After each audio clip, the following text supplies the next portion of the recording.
नमस्कार। न्यूज नेपालमा यो समय हो बिजनेस न्यूजको। अहिलेसम्मका बिजनेस न्यूजको सङ्कालोका साथमा आएकी छु म श्रीनाथ स्वाज।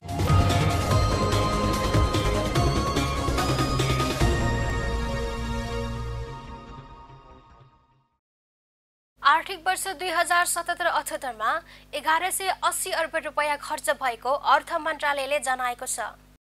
शुक्रबार अर्थ मन्त्रालयमा आयोजित पत्रकार सम्मेलनमा बोल्दै अर्थ सचिव शिशिर कुमार ढुङ्गानाले आर्थिक वर्ष 2077-78 मा 1180 अर्ब खर्च भएको जानकारी दिनुभएको हो। अर्थमन्त्री ढुङ्गानाले चालु खर्चतर्फ 851 अर्ब खर्च भएको बताउनुभयो। चालु खर्चको अनुमान 949 अर्ब रहेको र संशोधित अनुमान भने 867 अर्ब रहेको उहाँले जानकारी दिनुभयो। त्यस्तै पुँजीगत खर्चतर्फ 352 अर्ब रुपैयाँ विनियोजन गरिएको र संशोधित अनुमान 251 अर्ब रुपैयाँ रहेका पुँजीगत खर्चतर्फ 228 अर्ब 48 करोड रुपैयाँ खर्च भएको बताउनुभयो। वित्तीय व्यवस्थापन अन्तर्गत कुल 172 अर्ब रुपैयाँ विनियोजन गरिएको र संशोधित अनुमान 145 अर्ब रुपैयाँ रहेकोमा कुल 100 अर्ब रुपैयाँ मात्र खर्च भएको उहाँले बताउनुभयो। त्यसैगरी राजस्वको सुरु अनुमान 10 खर्ब 11 अर्ब रुपैयाँ र संशोधित अनुमान 9 खर्ब 59 अर्ब रहेकोमा राजस्वमा मात्र 938 अर्ब सङ्कलन भएको अर्थ सचिव ढुङ्गानाले बताउनुभयो। त्यसमध्ये कर राजस्व 870 अर्ब रुपैयाँ र गैर कर राजस्व 68 अर्ब रुपैयाँ रहेको उहाँले बताउनुभयो। त्यसबाहेक अन्य प्राप्ति मार्फत 40 अर्ब रुपैयाँ प्राप्त गरेको पनि उहाँले बताउनुभयो। अर्थ सचिव ढुङ्गानाले 162 अर्ब 65 करोड रुपैयाँ वैदेशिक सहायताका परिचालन हुन सकेको पनि बताउनुभयो।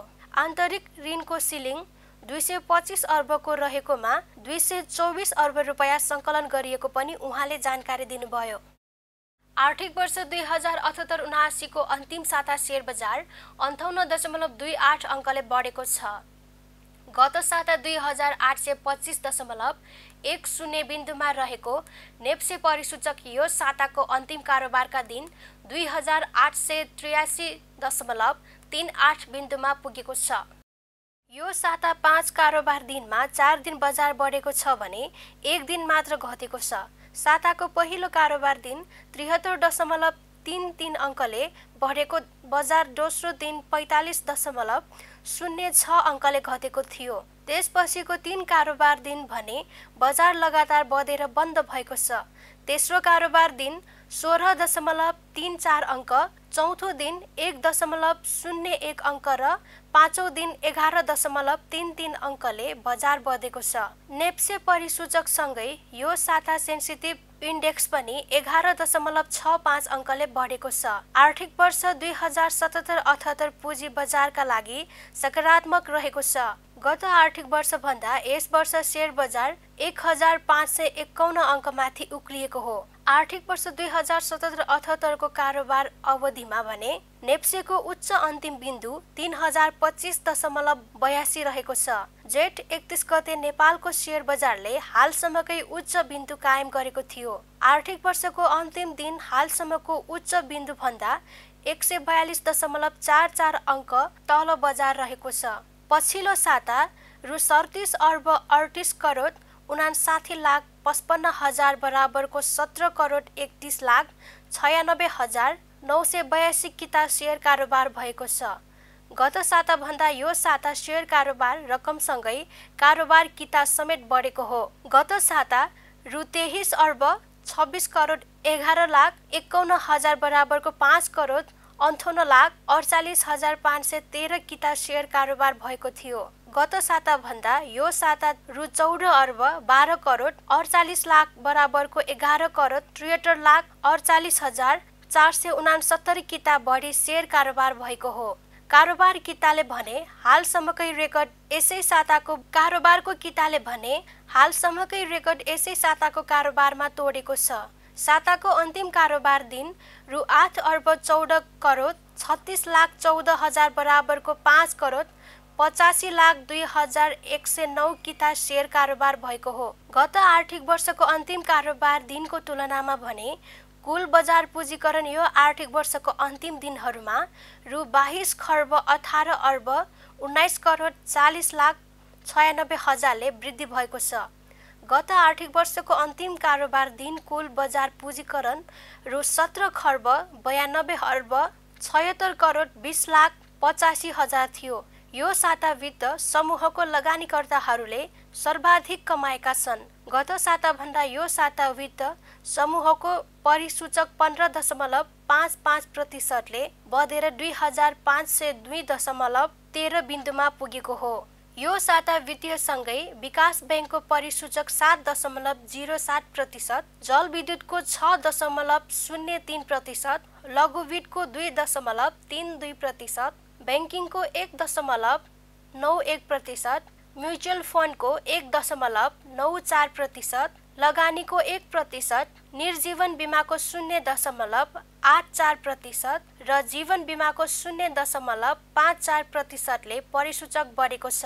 यस साता व्यापारीको 0.01%, होटल्स तथा पर्यटनको 1.21% र उत्पादन तथा प्रशोधन 1.50% परिसूचक घटेको छ। अर्थमन्त्री जनार्दन शर्माले हालको अर्थतन्त्रको अवस्थाको सम्बन्धमा श्वेतपत्र जारी गर्ने बताउनु भएको छ। शुक्रबार अर्थ मन्त्रालयमा पत्रकारहरूसँग परिचयात्मक कार्यक्रममा बोल्दै अर्थमन्त्री शर्माले सरकारले अहिलेसम्मको आर्थिक अवस्था समेटेर श्वेतपत्र जारी गर्ने बताउनु भएको हो। अहिलेसम्मको यथार्थ अवस्था के छ त अर्थतन्त्रको भनेर एउटा यथार्थ विवरण, त्यसलाई कुनै पत्र भन्दा पनि हुन्छ, त्यो कुनै भारी भरकमको रूपमा होइन, सामान्य रूपमा के हो त वास्तवमा भन्ने कुरा अहिलेसम्म के छ र अब त्यसले कतातिर के सङ्केत गरेको छ भन्ने कुराको एउटा श्वेतपत्र भन्नुहोस् अथवा यथार्थ पत्र भन्नुहोस्, जे पत्र भए पनि एउटा तयार गरे तपाईँहरू समक्ष केही दिनमा मन्त्रालयको तर्फबाट हामी प्रस्तुत गर्नेछौँ।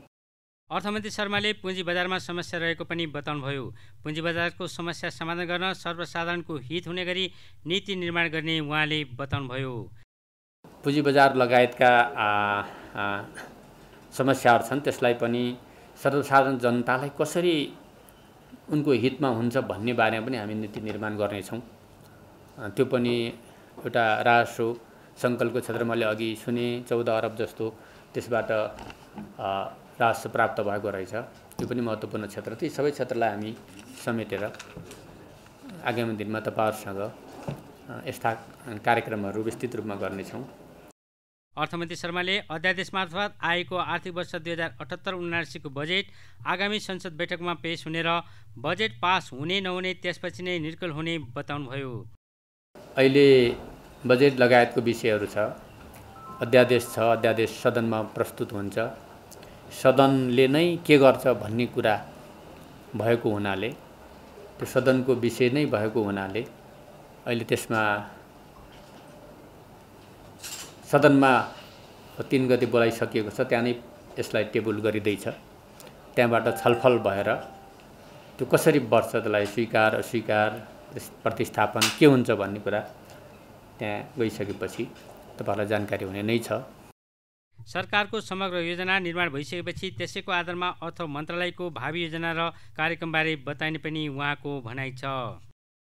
ऊर्जा जलस्रोत तथा सिंचाई मन्त्री पम्फा भुसालले आफ्नो देशबाट उत्पादित जल ऊर्जालाई सम्पूर्ण क्षेत्रमा प्रयोग गरेर पेट्रोलियम पदार्थको आयात र प्रयोगलाई न्यूनीकरण गर्नुपर्ने बताउनु भएको छ। विद्युत विकास विभागको 28औं वार्षिक उत्सव समारोहमा बोल्दै मन्त्री भुसालले पेट्रोलियम पदार्थको पहिलो विकल्पको रूपमा जल ऊर्जा भएको बताउनुभयो। यस्तै निजी क्षेत्रले बनाउने जलविद्युत लगायतको संरचनाबाट सरकार र स्थानीय जनताले निरन्तर रूपमा लाभ लिन सक्ने खालको बनाउन पनि आवश्यकता रहेको बताउनुभयो। निजी क्षेत्रले एउटा निश्चित समयसम्म चलाउने शर्तमा निर्माण गरेपछि त्यतिका लागि मात्र भौतिक संरचना बन्नु नहुने बताउनुभयो। त्यस्ता संरचनाबाट सरकार र स्थानीय जनताले दीर्घकालसम्म लाभ लिन सक्ने संरचना बनाउन जोड दिनुपर्ने मन्त्री भुसालले बताउनुभयो। अहिले पनि नेपाली जनताको एउटा ठुलो हिस्सा अझै एउटा बिजुलीको उज्यालो देख्न पाइ नराखेको एउटा स्थिति छ। ती जनताले पनि उत्तिकै अधिकार राख्नुहुन्छ त्यसैले सिङ्गो देशको विद्युतीकरण गर्ने कुरा र केवल लाइटको रूपमा मात्रै होइन, अब हामीले एउटा ऊर्जाको रूपमा हाम्रै देशको स्रोतबाट यो उत्पादित विद्युतलाई चाहिँ सम्पूर्ण ऊर्जाको क्षेत्रमा प्रयोग गरेर डलर तिरेर आयात गरेको पेट्रोलियम पदार्थलाई जुन दिन हामीले न्यूनीकरण गर्न सक्छौँ। यो क्षेत्र अरू क्षेत्रको लगानीभन्दा सुरक्षित क्षेत्रको लगानी भएको बताउँदै मन्त्री भुसालले छिटो र स्थायित्वका लागि विशेष ध्यान दिन समेत अनुरोध गर्नुभएको छ। कार्यक्रममा बोल्दै स्वतन्त्र ऊर्जा उत्पादक सङ्घ इपानका अध्यक्ष कृष्ण प्रसाद आचार्यले राज्यले गर्ने व्यवहारमा परिवर्तन आउन जरुरी आएको बताउनुभयो। साना उद्योगीहरूलाई कसरी सहयोग गर्ने भन्दा पनि कहाँ के अप्ठ्याराहरू छन् भन्ने कुरा खोज्न नहुने आचार्यको भनाइ थियो। लोड सेडिङ चीनको लागि मात्रै हटेको हो आचार्यले भन्नुभयो। कृषिमा हुने विद्युत खपत घरेलु गरायस्ता उपभोगमा हुने खपत अझै पनि दयनीय अवस्थामा छ। अध्यक्ष आचार्यले नेपाल अहिले 5% को हाराहारीमा मात्रै विद्युतीय ऊर्जामा रहेको बताउनुभयो। तर सँगसँगै पनि राज्यले गर्ने व्यवहारमा पनि परिवर्तन आउनु जरुरी छ। एउटा ऊर्जा उद्यमीले आफ्नो इजात प्राप्त गरेदेखि उत्पादन गर्ने ठाउँमा पुग्दाखेरि कम्तीमा 25 र बढीमा 29 ठाउँसम्म हामी पुग्नुपर्छ।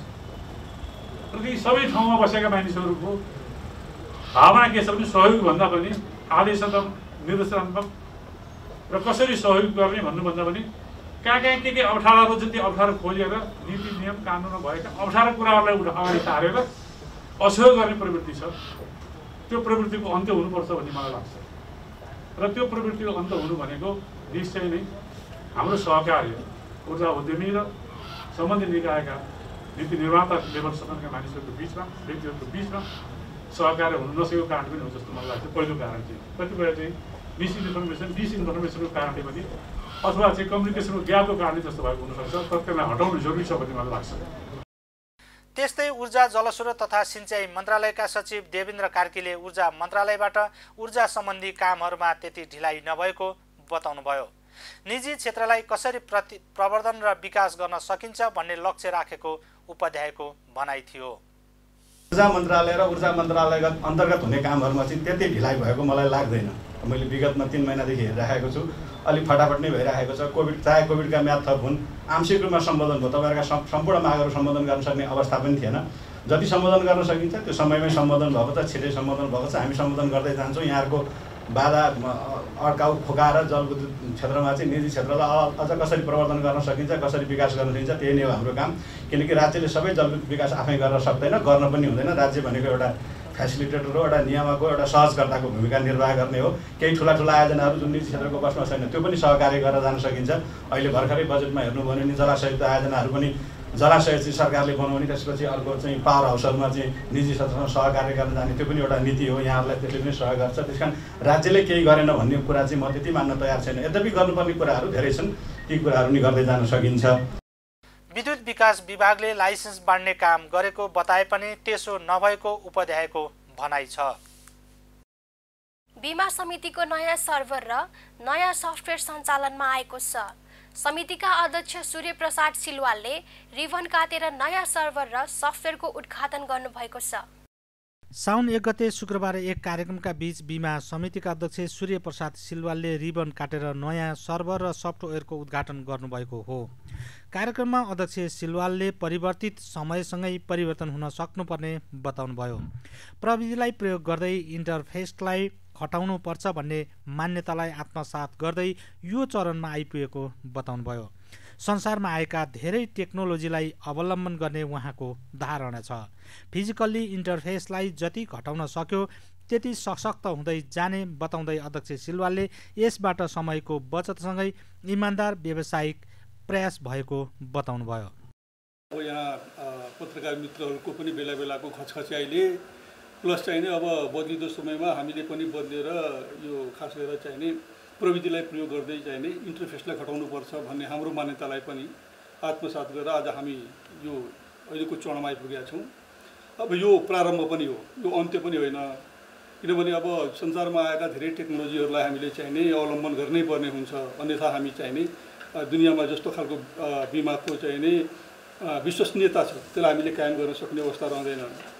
र अहिले हाम्रो मान्यता के हो भने जति हामीले अब भनौँ न यो तपाईँको फिजिकली इन्टरफेसलाई घटाउँदै जान्छौँ त्यति हामी चाहिँ सशक्त हुँदै जान्छौँ भन्ने एउटा मान्यतालाई पनि अहिलेको आजको यो चाहिँ नि जे जति हामीले अहिले तपाईँहरूलाई देखायौँ।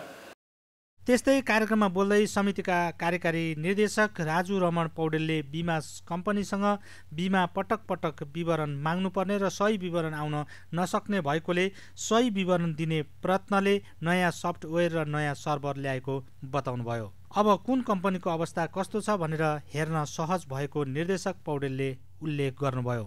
बीमा कम्पनीसँग अब चाँडै जोडिएर यो सफ्टवेयरलाई धेरैभन्दा धेरै चलायमान बनाउने पनि पौडेलले बताउनुभयो।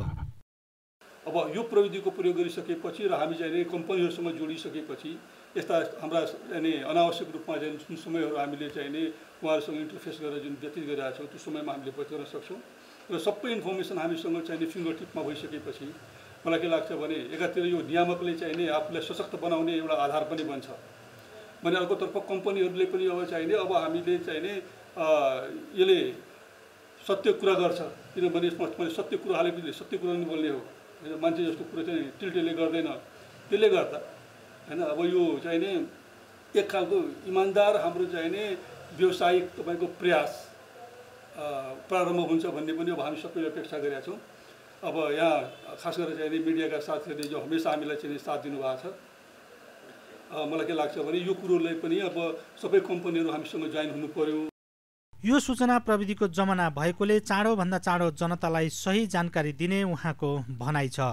बीमकहरूबाट समितिलाई पठाउनु पर्ने महत्त्वपूर्ण तथ्याङ्कहरू उपलब्ध गर्ने कार्य कठिनाई भएकोले समग्र बीमा व्यवसायको तथ्याङ्क व्यवस्थापन गर्न र समितिमा सेवा लिन आउने सेवाग्राही तथा सरकारवालाहरूलाई काम छिटो छरितो रूपमा सम्पन्न गर्न सूचना प्रविधिको प्रयोग गरी समितिको संस्थागत तथा बीमा व्यवसायसँग सम्बद्ध बीमा नियमनकारी व्यवस्थापन सूचना प्रणालीलाई थप व्यवस्थित गर्न नयाँ सर्भर र सफ्टवेयर जडान गरिएको समितिले जनाएको छ। समितिमा अब कम्पनीहरूले आफ्ना वित्तीय विवरण लगायतका अन्य प्रतिवेदन कागजी प्रक्रियामा नभई सफ्टवेयरबाट नै अनलाइन माध्यमबाट तपसिल बमोजिम दैनिक मासिक त्रैमासिक वार्षिक रूपमा पेश गर्न सक्नेछन्। यसमा कानुन उजुरी नियमन नीति विश्लेषण परिचालन दावी तथा सम्पत्ति शुद्धिकरण बीमा लेख तथा बीमाङ्की अन्डरराइटिङ वित्तीय लेखा परीक्षण सूचना प्रविधि सम्बन्धी विवरणहरू प्राप्त गर्नेछन्। त्यस्तै स्थलगत सुपरिवेक्षण गैर स्थलगत सुपरिवेक्षण कृषि तथा लघु बीमा पुनर्बीमा इजाजत बीमा अभिकर्ता र सर्वेयर व्यवस्थापन सूचना प्रणाली सम्बन्धी विवरणहरू पनि अनलाइन माध्यमबाटै पेश गर्न सकिने छ।